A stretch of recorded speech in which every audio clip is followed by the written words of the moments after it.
kesemek ini nilainya tinggi, bahkan ada sebutan buah dewa yang secara ekonomi dan nilai kesehatannya itu cukup bersaing dengan buah-buah lain. Potensi nilai ekonominya itu sangat tinggi, buah yang panen musiman, sekali panen tempat kami itu bisa sampai ratusan ton. Adapun beberapa produk olahan yang akhirnya kami rencanakan itu nanti buah kering kesemek, ada juga permen kesemek, ada juga selai kesemek.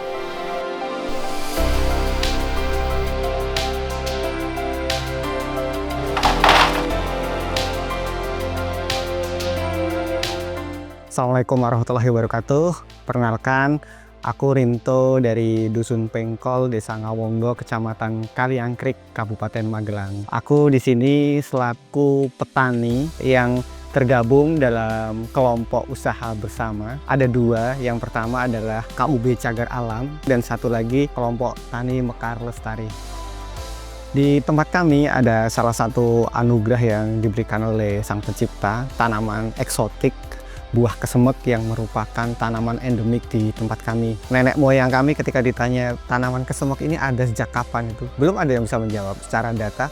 Intinya tanaman kesemek ini menjadi salah satu warisan bahkan sebelum kampung ini ada.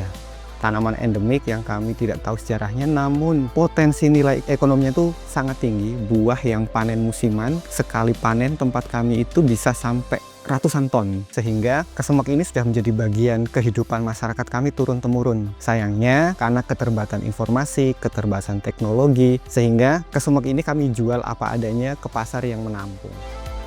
Kesemek ini tanaman yang unik, menarik. Ketika dia sudah berusia dan masak di pohon, manisnya melebihi buah-buah yang pernah kami makan langsung. Teksturnya lembut, sehingga ciri khas dari buah ini bagi orang yang pertama kali makan pun akan cukup terasa jangka panjang. Aftertaste-nya itu menjadi sebuah kenangan. Nah, sementara ini secara turun-temurun ilmu yang ada ini, kesemek ini diolah, difermentasi dengan cara direndam. Dia diberi tambahan kayak zat kapur sehingga masyarakat kadang menjuluki buah kesemek ini buah genit. Kenapa gitu? Karena dia ada bedak-bedaknya putih gitu ya. Jadi di pasaran itu dia disebut apel deso, buah genit, beragam julukannya. Sementara dari literasi yang kami baca di negeri Cina, di negeri Jepang, kesemek ini nilainya tinggi. Bahkan ada sebutan buah dewa yang secara ekonomi dan nilai kesehatannya itu cukup bersaing dengan buah-buah lain. Tanaman kesemek ini dia siklus hidupnya unik. Ketika musim kemarau, daun-daun akan menjadi kuning kemudian rontok, tinggal ranting-rantingnya. Nah, ini dipakai oleh para petani menjadi pupuk. Ketika musim hujan turun, dia akan mulai tumbuh daun, dan bulan seperti ini nih, Maret, April, Mei, dia akan mulai panen. Nah, buahnya bisa, ini yang kecil karena panen awal, nanti panen tengah-tengah itu dia bisa besar. Pohonnya tinggi, harus memanjat, dan cara berkembang biaknya itu kayak stroberi, jadi dari akarnya. Padahal tanaman tinggi yang akarnya segitu besarnya, dia tumbuhnya nggak dari biji, tidak dari stek, tapi secara natural, secara alami, dia kayak stroberi, akar, maka nanti akan tumbuh-tumbuh di sekitarnya. Kalau petani yang niat mengembangkan, maka akar ini akan dipangkas, digali, ditanam di tempat lain. Dan area kampung kami dikelilingi pohon kesemek. Dan sebenarnya kesemek ini menjadi salah satu panenan terbanyak petani di dusun kami. Karena mayoritas setiap rumah, setiap kepala keluarga itu mempunyai pohon kesemek di atas 50, di atas 100. Kalau dari literasi yang kami baca, kesemek ini memang cukup beragam manfaatnya. Dari sisi kesehatan untuk tubuh sangat direkomendasikan. Kelompok Tani Mekar Lestari, KUB Cagar Alam itu secara berkala di masyarakat kami disebutnya selapanan, 35 hari sekali itu berkumpul. Keresahan-keresahan itu selalu muncul, bagaimana kesemek ini mempunyai nilai lebih, bagaimana kesemek ini bisa ada setiap saat, bagaimana kesemek ini suatu saat mempunyai produk turunan yang meningkatkan value sehingga petani mendapatkan nilai ekonomi lebih. Sampai di titik kami akhirnya ditemukan dengan sebuah program, namanya Program Desa Emas. Program Desa Emas ini digagas oleh Yayasan Indonesia Setara dan juga Innotech Foundation yang kebetulan ownernya, foundernya itu Pak Sandiaga Uno yang juga pernah berkunjung ke tempat kami dalam rangka melihat perkebunan kopi yang ada di sini. Dari program Desa Emas ini, kami dibimbing kurang lebih 6 bulan lebih, dipanggilkan narasumber, pelatihan gitu kan, sampai kepada ketika sudah praktek, kebutuhan alat-alat juga disupport. Jadi kemarin kami mengikuti kegiatan Agrinek, di situ ada demo day, terus kami kepilih untuk ikut Golden Pitch, kebetulan menang. Nah, hadiahnya ini kami manfaatkan untuk pembelian alat-alat dan semua difasilitasi oleh Innotek dan Yayasan Indonesia Setara. Adapun beberapa produk olahan kami itu, contoh ini ada nanti buah kering kesemek, ada juga permen kesemek, ada juga selai kesemek. Berawal dari kegelisahan, pertemuan rutin, doa, kami dipertemukan Yayasan Indonesia Setara, Innotek, ada program Desa Emas, insya Allah hilirisasi produk kesemek berkualitas dan layak untuk dikonsumsi masyarakat umum. Apa yang dilakukan oleh Yayasan Indonesia Setara dan Innotek Foundation ini harus disyukuri Indonesia secara umum, karena pendekatan mereka berbeda. Apa gitu? Diawali kick off di mana bukan langsung yuk buat ini. Cuma masyarakatnya, kesadarannya, kompetensinya dulu yang dibangun. Menyamakan persepsi bahwa ini loh tempatmu tuh ada potensi. Ini loh bisa ditingkatkan value-nya.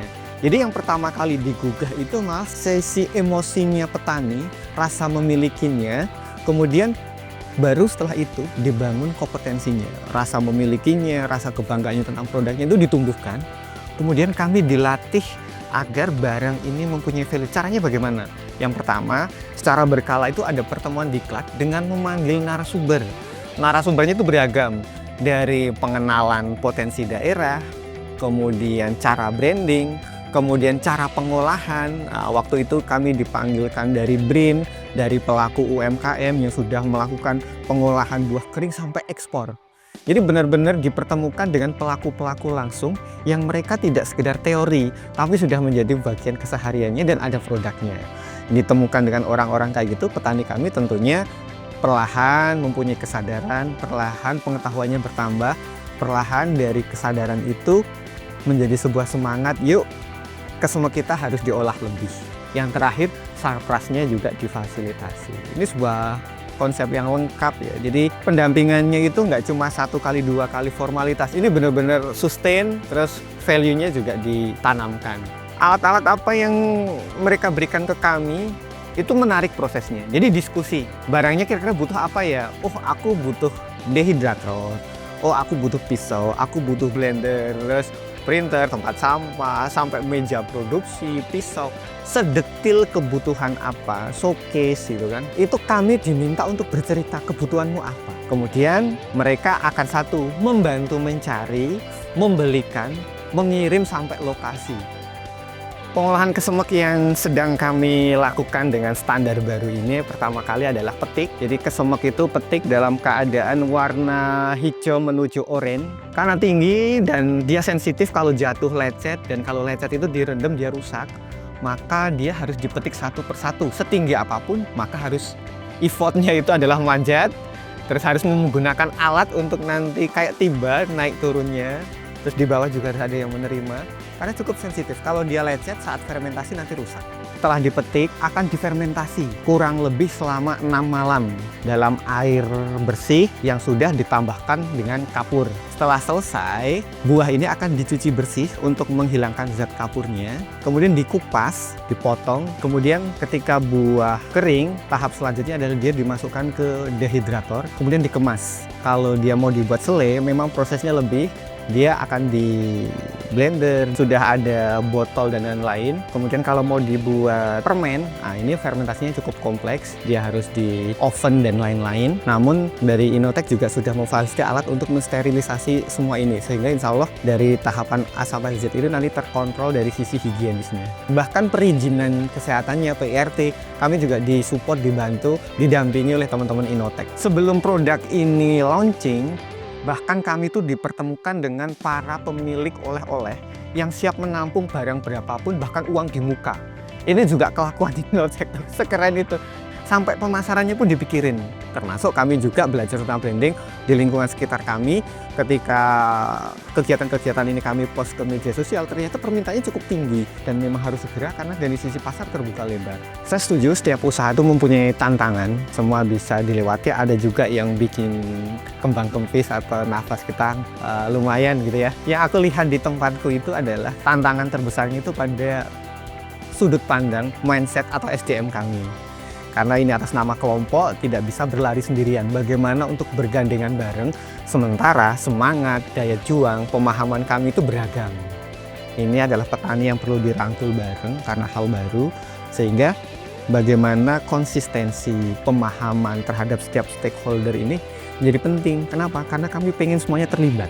Nah, bagaimana petani-petani ini ada rasa memilikinya. Jadi tantangan yang saya temukan saat ini adalah kepada semangat juang dan kompetensi SDM internal kami. Pohon-pohon kesemek itu kadang juga mengalami fase stres sehingga produksinya turun gitu kan. Kalau petani di sini tuh juga mulai melihat perawatan pohon kesemek itu adalah ketika pohon-pohon ini berjamur, berlumut, produksinya akan turun. Maka mereka akan mencoba membersihkan satu demi satu pohon itu dengan alat kalau kami nyebutnya dikesrik gitu, dikesrik atau dibersihin lumutnya sehingga produksi akan cukup besar. Nah, tantangannya itu kan karena pohonnya tinggi, gede, banyak, sehingga membutuhkan waktu. Ya, salah satu perawatan pohon yang kami lihat itu selain mungkin setahun sekali diberi pupuk. Terkhusus teman-teman Yayasan Indonesia Setara dan Innotek, pertama kami berterima kasih keberadaan YIS atau Yayasan Indonesia Setara di program Desa Emas ini menjawab harapan dan doa kami agar kesemek ini mempunyai nilai ekonomi lebih, mempunyai value dan bisa sustain. Pesan kami atau harapan kami didampingi terus oleh Yayasan Indonesia Setara dan Innotek, dan juga mohon barangkali di tempat-tempat lain banyak yang membutuhkan kehadiran Yayasan Indonesia Setara, Innotek dengan program Desa Emasnya lebih banyak lagi jangkauannya, karena saya yakin keberadaan kalian akan sangat bermanfaat dan membawa Indonesia lebih baik lagi. Pengolahan kesemek ini menjadi salah satu upaya kami bagaimana mengoptimalkan potensi di masyarakat. Produk ini bukan sekedar produk. Produk ini dihasilkan oleh kebersamaan dan rasa ingin maju bersama masyarakat di tempat kami. Ini bukan hanya satu petani, ini satu kelompok, bahkan satu masyarakat di tempat kami yang ingin merasakan kesemek ini lebih memberi dampak untuk anak cucu kami ke depan. Sehingga pemberdayaan masyarakat di tempat kami salah satunya adalah dengan cara pengolahan kesemek. Ketika teman-teman membeli kesemek ini, artinya telah berpartisipasi dalam pemberdayaan masyarakat di tempat kami. Maka kalau ke Kaliangkrik, pastikan beli kesemek olahan kami. Belum ke Kaliangkrik, kalau belum beli kesemek, silahkan berkunjung ke rumah di Dusun Pengkol, Desa Ngawonggo, Kecamatan Kaliangkrik. Medsos kami ada KUB Cagar Alam, dan nanti setiap kami berupaya ada website yang bisa kalian kunjungi setiap saat. Oke, tak terasa cukup banyak yang telah kami sampaikan, dan tentu ada 1-2 hal yang kelewat. Mau tahu kayak apa lengkapnya, kayak apa sih kegiatan-kegiatan yang sudah kami lakukan itu, coba teman-teman kepoin media sosialnya Yayasan Indonesia Setara dan Innotek Foundation. Dan jangan lupa, nanti akan ada video yang sangat keren nih, makanya subscribe. Kontennya apa-apa, capung.